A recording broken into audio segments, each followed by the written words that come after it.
사랑하는 성도 여러분, 그리고 삶의 의미를 찾아 이 채널을 방문해주신 모든 분들께 하나님의 평강이 함께 하시기를 기도합니다. 오늘 우리가 함께 나눌 이야기에 앞서 잠시 여러분의 마음을 구하고자 합니다. 만약 이 말씀이 여러분의 영혼에 작은 울림을 준다면 좋아요와 구독으로 그 은혜를 나누어 주십시오. 여러분의 작은 손길이 또 다른 지친 영혼에게 하나님의 위로를 전하는 귀한 통로가 될 수 있습니다. 이 채널을 통해 하나님의 사랑을 전하는 모든 분들의 삶에 놀라운 축복이 가득하기를 소망합니다. 자, 이제 오늘의 이야기로 들어가 보겠습니다. 혹시 여러분 중에 모든 것을 내려놓고 그저 도망치고 싶다는 생각을 해보신 적이 있으십니까? 감당하기 벅찬 책임감, 끝없이 밀려오는 문제들 앞에서 이제는 정말 한계다라고 외치고 싶었던 순간은 없으셨나요? 특히 다른 사람들을 이끌고 돌보아야 하는 위치에 있는 분들이라면 더욱 깊이 공감하실 것입니다. 오늘 우리는 바로 그 마음, 포기하고 싶을 때 우리를 붙드시는 하나님의 손길에 대해 이야기 나누고자 합니다. 먼저 베드로전서 5장의 말씀을 함께 묵상하며 시작하겠습니다. 너희 중 장로들에게 권하노니 나는 함께 장로된 자여 그리스도의 고난의 증인이여 나타날 영광에 참여할 자니라. 너희 중에 있는 하나님의 양무리를 치되 억지로 하지 말고 하나님의 뜻을 따라 자원함으로 하며 더러운 이득을 위하여 하지 말고 기꺼이 하며 맡은 자들에게 주장하는 자세를 하지 말고 양무리의 본이 되라. 그리하면 목자장이 나타나실 때에 시들지 아니하는 영광의 관을 얻으리라.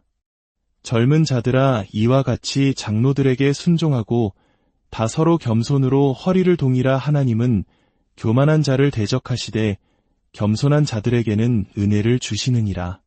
그러므로 하나님의 능하신 손 아래에서 겸손하라. 때가 되면 너희를 높이시리라.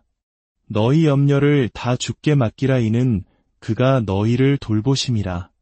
근신하라. 깨어라. 너희 대적 마귀가 우는 사자같이 두루 다니며 삼킬 자를 찾나니 너희는 믿음을 굳건하게 하여 그를 대적하라. 이는 세상에 있는 너희 형제들도 동일한 고난을 당하는 줄을 알미라. 모든 은혜의 하나님 곧 그리스도 안에서 너희를 부르사 자기의 영원한 영광에 들어가게 하신 이가 잠깐 고난을 당한 너희를 친히 온전하게 하시며 굳건하게 하시며 강하게 하시며 털을 견고하게 하시리라. 권능이 그에게 세세무궁하도록 있나이다. 아멘. 종교개혁가 마르틴 루터는 이런 말을 남겼습니다. 나는 로마 교황보다 내 자신의 마음이 더 두렵다. 왜냐하면 내 마음 속에는 자아라는 이름의 거대한 교황이 살고 있기 때문이다. 참으로 놀라운 통찰입니다. 저 역시 오랜 시간 목회 사역을 감당해오면서 깨달은 것이 있습니다. 저에게 가장 큰 어려움을 안겨준 사람은 다른 누구도 아닌 바로 저 자신이었습니다. 저는 제 자신에게 가장 큰 문제였습니다. 우리에게 닥쳐오는 시련과 어려움들은 진공 상태에서 오지 않습니다. 그것들은 우리의 성격, 우리의 가정 환경, 우리의 연약함이라는 틀 안으로 들어와 우리를 흔듭니다. 똑같은 시련 앞에서도 사람마다 반응이 다른 것은 바로 이 때문입니다. 베드로는 이 편지에서 성도들이 겪는 고난에 대해 이야기합니다. 하지만 우리 중 일부는 그 고난을 이론으로만 알고 있을 뿐 어떤 형제들이 겪는 것과 같은 실제적이고 물리적인 고통을 직접 경험하지는 못했을 수도 있습니다. 때로 우리는 잘 알지도 못하는 것에 대해 아는 척하며 자신을 포장하려 합니다. 저도 젊은 시절 그런 실수를 한 적이 있습니다. 한 신학교에서 세미나를 인도해달라는 요청을 받았는데 주제를 정해야 했습니다. 저는 목회자들이 겪는 우울증에 대해 다루겠다고 섣불리 말했습니다.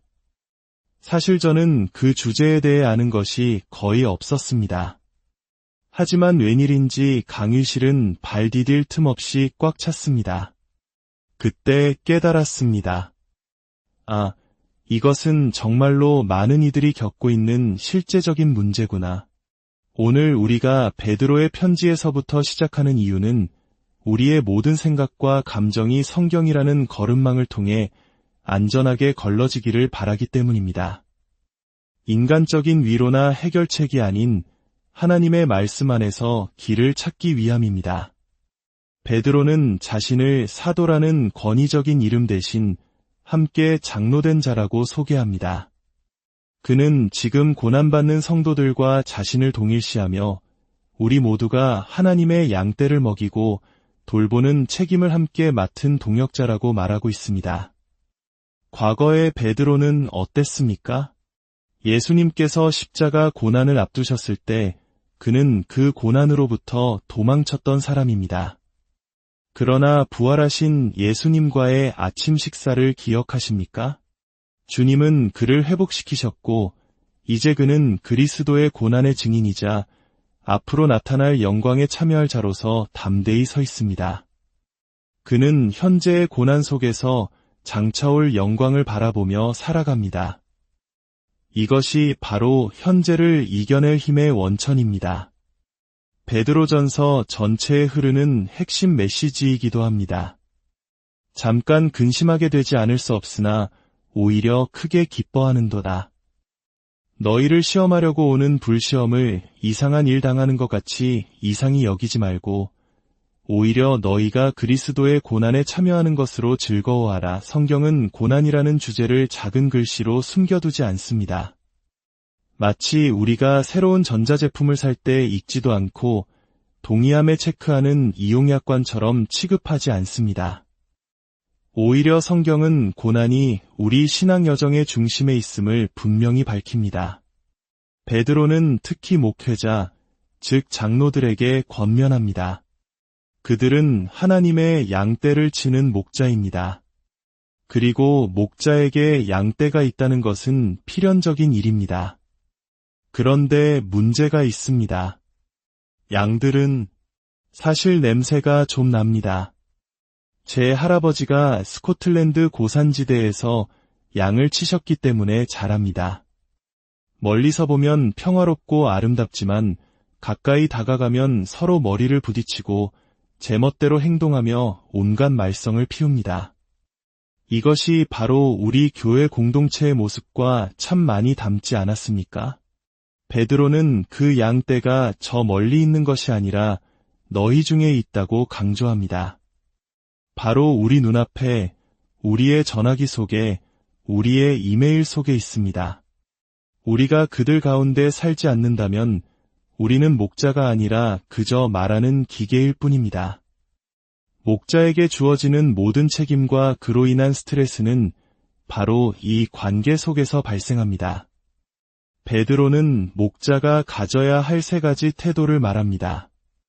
억지로 하지 말고 자원함으로, 더러운 이득을 위하지 말고 기꺼이, 주장하는 자세가 아닌 본이 되는 모습으로 섬기라는 것입니다. 이 사역을 하고 있습니까? 단순히 인기를 얻거나 편안한 삶을 살거나 사람들을 지배하거나 복음을 세상적인 성공의 발판으로 삼기 위함이 되어서는 안 됩니다. 우리는 군대의 장군이나 회사의 CEO가 아닙니다. 우리는 우리에게 맡겨진 영혼들을 돌봐야 할 거룩한 책임을 부여받은 목자입니다. 그리고 바로 그 책임감의 무게 속에서 우리는 나 자신이라는 가장 큰 문제와 직면하게 됩니다. 언젠가 한 토론회에서 다른 분이 이런 질문을 받았습니다. 목회를 그만두고 싶다는 유혹을 받은 적이 있습니까? 저는 그분이 뭐라고 대답했는지 기억나지 않습니다. 하지만 만약 저에게 물었다면 마이크를 붙잡고 이렇게 외쳤을 겁니다. 네, 매주 주일 저녁마다요. 물론 성도들은 믿지 않으실 겁니다. 하지만 이것은 사실입니다. 주일 사역을 마치고 나면 때로는 제가 아는 모든 목회적 책임으로부터 최대한 멀리 도망치고 싶어집니다. 성도들의 미소와 악수, 혹은 찡그린 얼굴과 불평을 견디는 것에서 벗어나 제가 서 있는 보도블록과 하나가 되어 영원히 사라져버리고 싶다는 생각에 사로잡히기도 합니다. 새벽 2시에 잠에서 깨어 일 말고 내가 할 수 있는 다른 합리적인 일이 하나라도 있을까 고민하고 다른 직업을 구할 능력이 없어서 어쩔 수 없이 목회를 하고 있는 건 아닐까 하는 두려움에 휩싸입니다. 이것이 바로 엘리야 증후군입니다. 큰 승리 뒤에 찾아오는 깊은 낙심. 나처럼 이 상황을 이해하는 사람은 아무도 없어. 아무도 내 마음을 몰라줄 거야 라며 스스로를 고립시키고 로뎀 나무 아래에 앉아 자기 연민에 빠지는 것입니다. 그때 하나님께서는 천사를 보내십니다. 때로는 아내가 그 천사가 되어줄 수 있습니다. 그녀는 성경 구절을 인용하는 대신 물 한 병과 머핀을 건네며 말합니다. 정신 좀 차려요.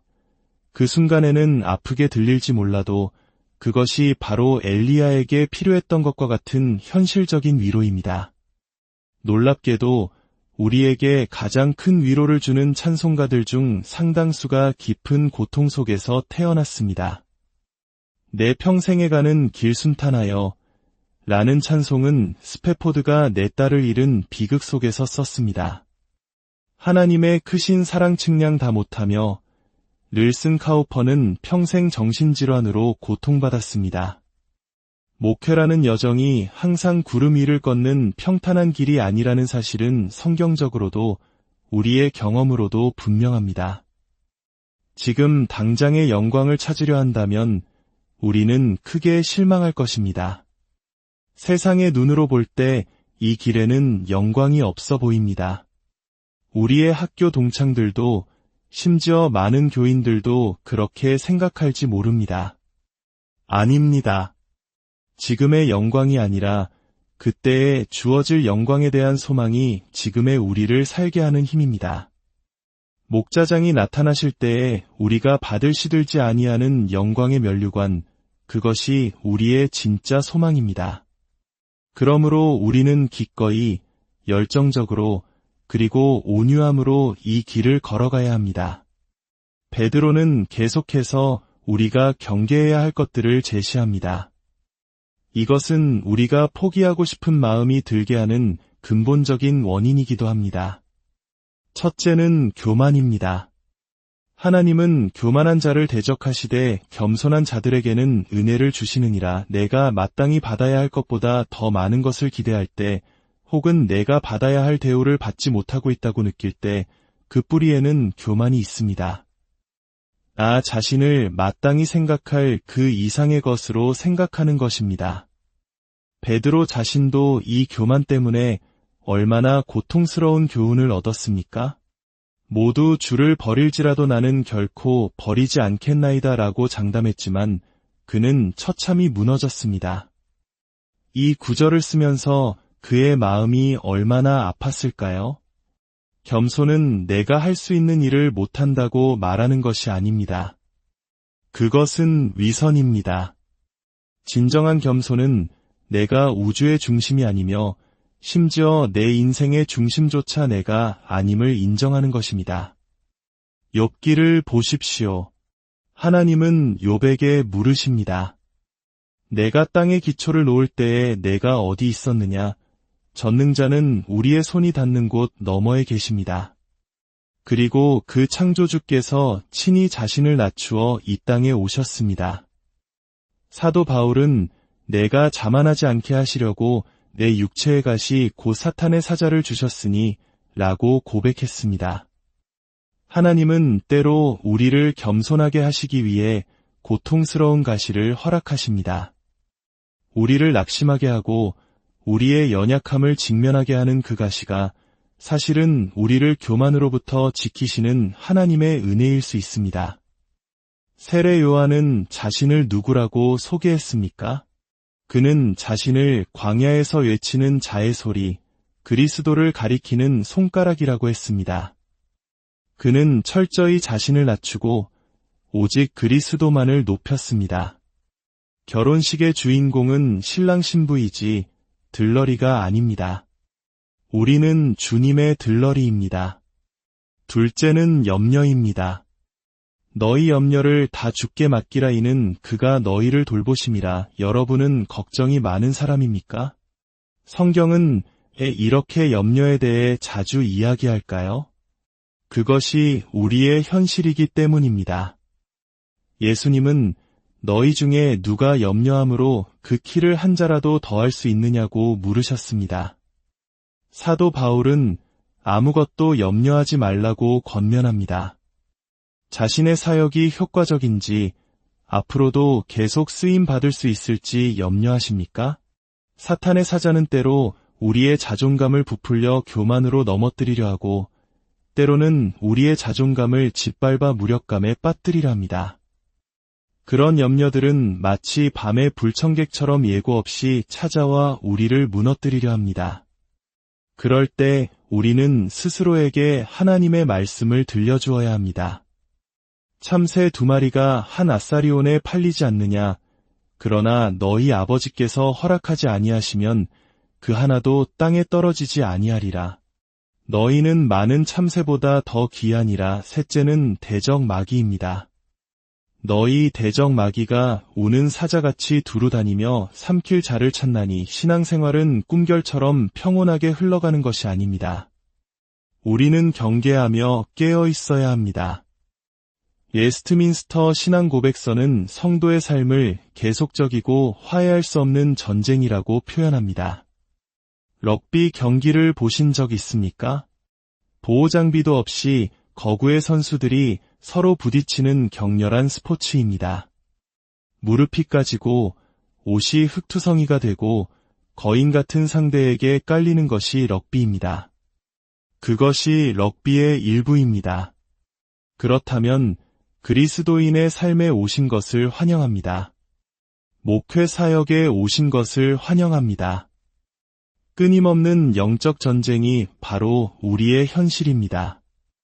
우리는 악한 영들과의 싸움에 부름받았습니다.